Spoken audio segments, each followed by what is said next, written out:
إذا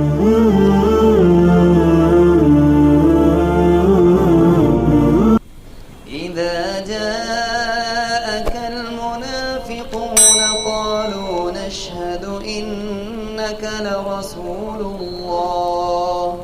والله يعلم إنك لرسوله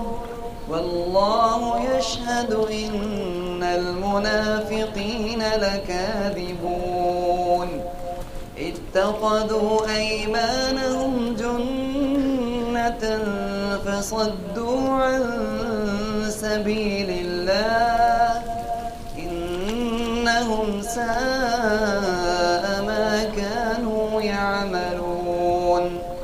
ذلك بأنهم آمنوا ثم كفروا فطبع على قلوبهم فهم لا يفقهون وإذا رأيتهم تعجبك أجسامهم وإن يقولوا تسمع لقولهم كأنهم خشب مسندة يحسبون كل صيحة عليهم هم العدو فاحذرهم قاتلهم الله أنى يؤفكون وإذا قيل لهم تعالوا يستغفر لكم رسول الله لووا رؤوسهم ورأيتهم يصدون وهم مستكبرون سواء عليهم أستغفرت لهم أم لم تستغفر لهم لن يغفر الله لهم إن الله لا يهدي القوم الفاسقين هم الذين يقولون لا تنفقوا على من عند رسول الله حتى ينفضوا ولله خزائن السماوات والأرض ولكن المنافقين لا يفقهون يقولون لئن رجعنا إلى المدينة ليخرجن الأعز منها الأذل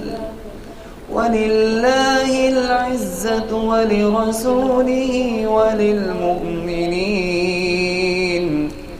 ولله العزة ولرسوله وللمؤمنين ولكن المنافقين لا يعلمون يا أيها الذين آمنوا لا تلهكم أموالكم ولا أولادكم عن ذكر الله ومن يفعل ذلك فأولئك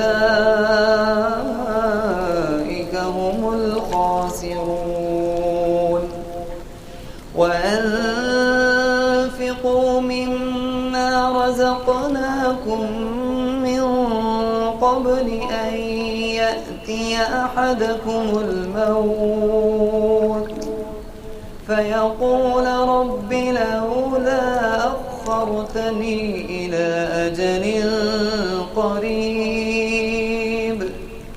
فأصدق وأكن من الصالحين